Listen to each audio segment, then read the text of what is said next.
Oi, o audiobook vai começar. Se você quiser nos ajudar neste projeto, por favor, entre em apoia.se/Carlos Eduardo Valente. A partir de R$5 você pode nos ajudar a trazer um conteúdo de mais qualidade para você.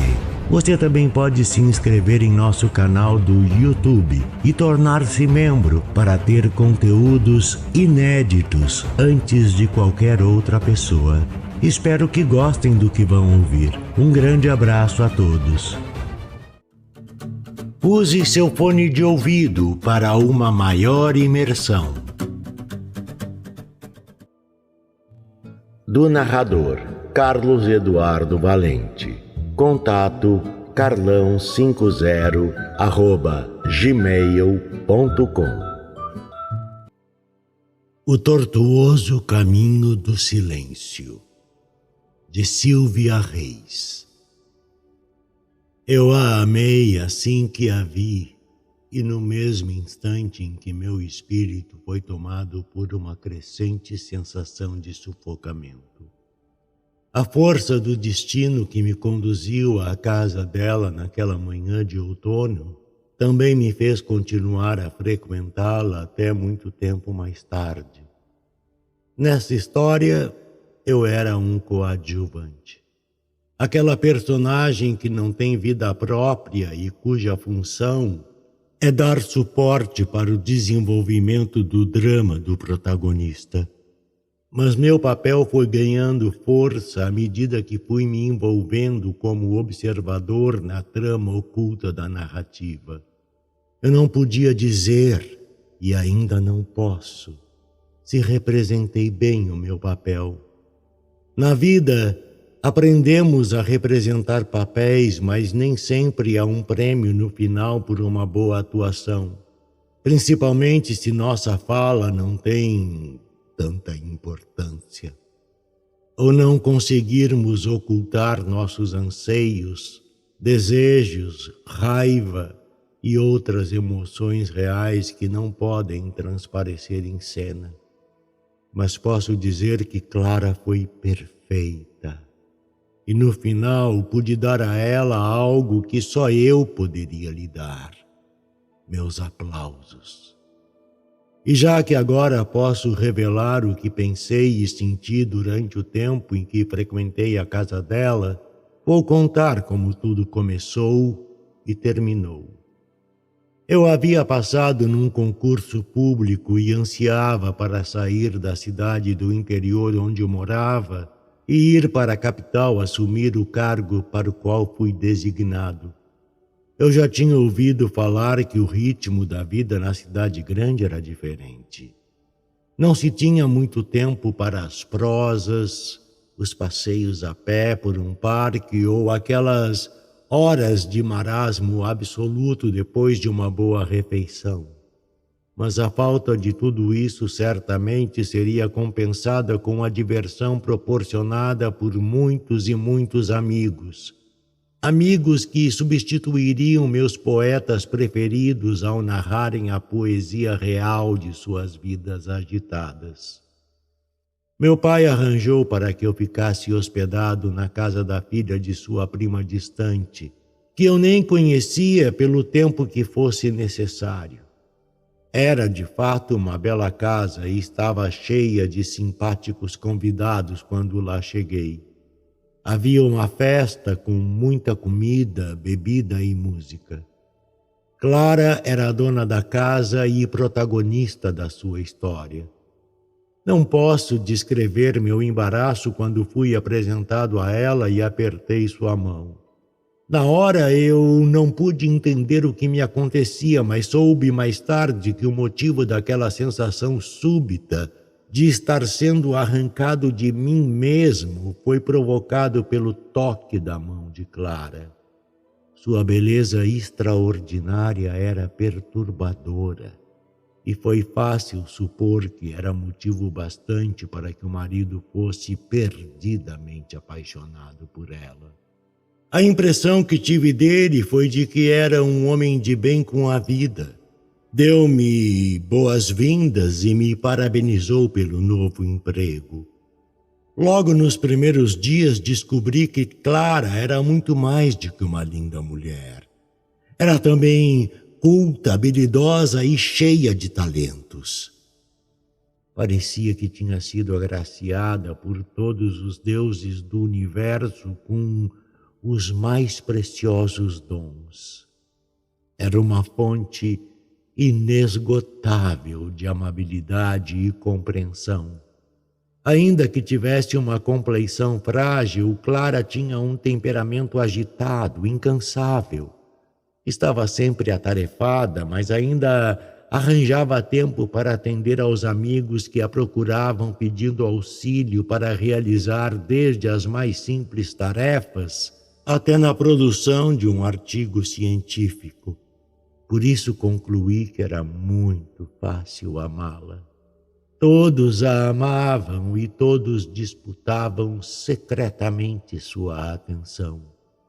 E mesmo que pensamentos fantasiosos insistissem em assediar minha mente, eu não estaria entre os homens que poderiam disputar o seu amor.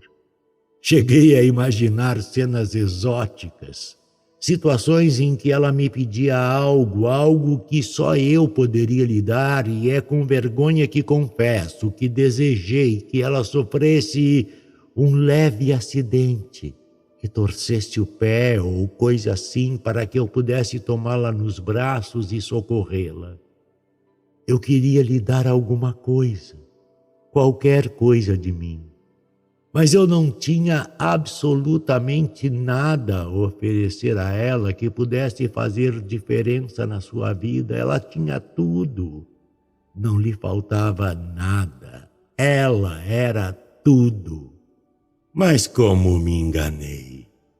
E quão miserável pode se tornar a vida de um homem quando, depois que se descobre enganado, permanece silencioso no seu engano. Mas poderia ser diferente, melhor, pior. Por que amargar a culpa de não ter tomado outro caminho, se não há possibilidade alguma de saber o que o outro caminho nos reservara? Demorei a me dar conta de que havia algo errado com Clara. Vez ou outra conseguia observar seu rosto sem que ela percebesse. Eu acreditava que ela não percebia. Nunca saberei. Ela olhava para seu próprio movimento, mas seus pensamentos pareciam longe dali.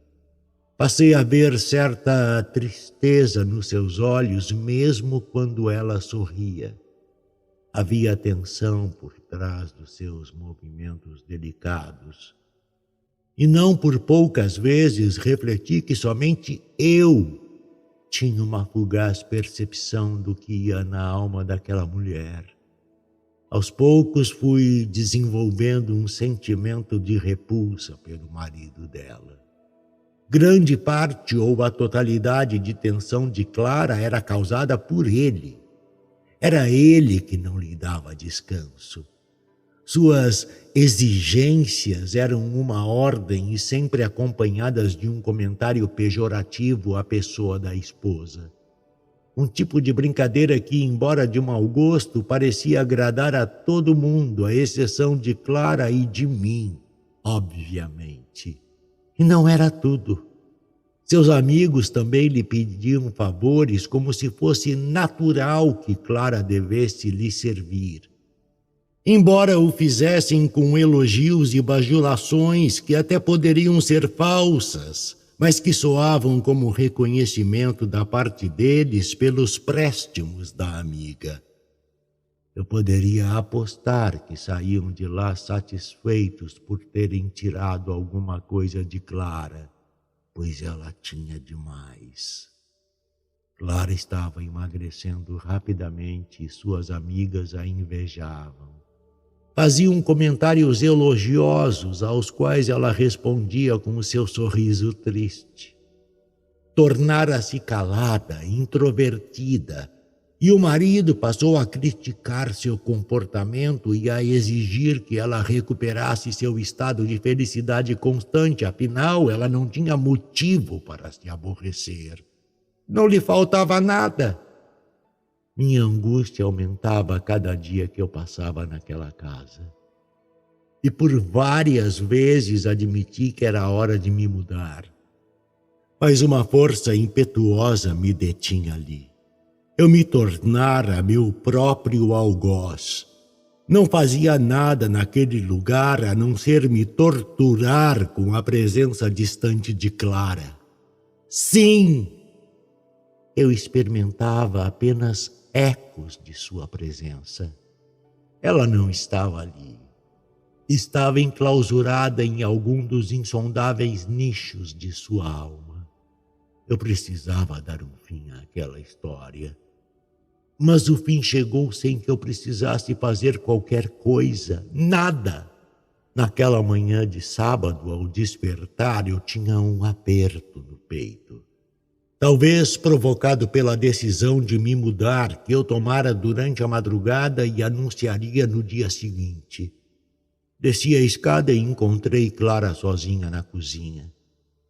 Ocupava-se dos preparativos da festa de aniversário do marido naquela noite.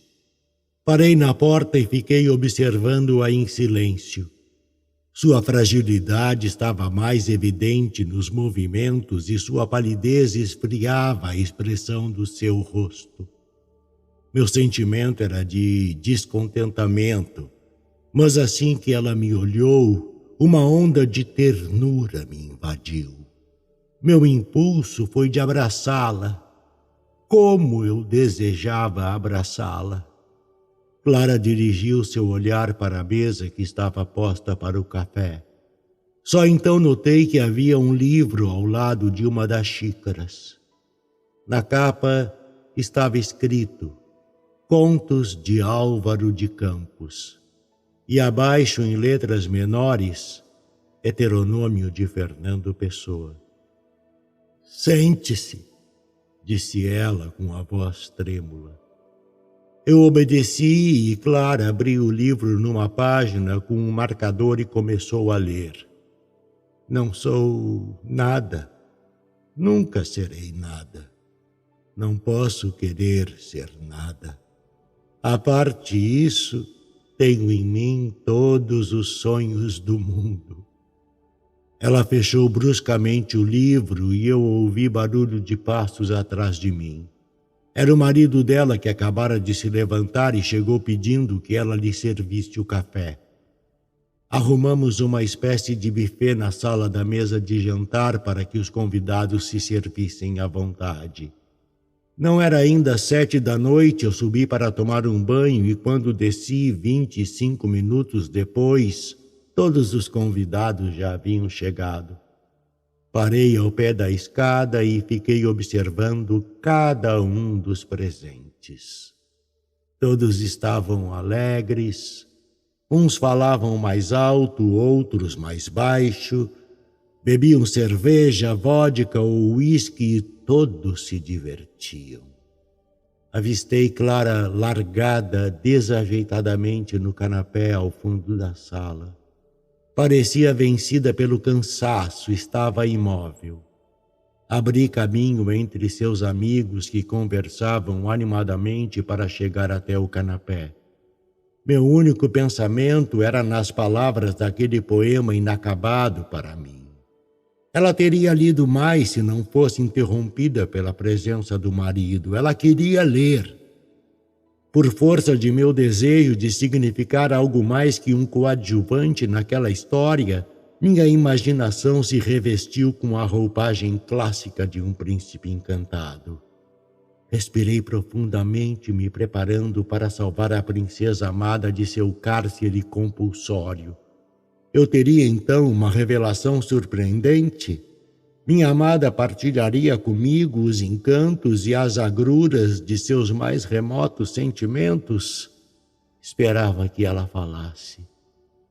Esperava que uma palavra dela me libertasse da minha mudez e, enfim, desviasse meus passos do caminho silencioso que eu escolhera percorrer. Aquele era um bom momento para que ela me explicasse o significado de seu gesto. Por que leu aquele poema? Por que para mim? O marido estava tão entretido com os amigos que não notaria que sua mulher confidenciava um segredo a um estranho. Mas quando parei diante do canapé, os olhos fechados e a palidez do rosto de Clara me transportaram abruptamente para um cenário lúgubre e aterrador, estancando a correnteza de minhas sensações. Sentei-me ao lado dela, pousando minha mão sobre a sua, rígida e fria. Meu corpo foi tomado de uma estranha paralisia e fiquei inerte, experimentando a cruel aridez de meu espírito, sem que ninguém percebesse. Nenhuma pessoa daquela sala olhou para mim ou para Clara por pelo menos 20 minutos, quando enfim o marido chamou o nome dela aparecendo na minha frente.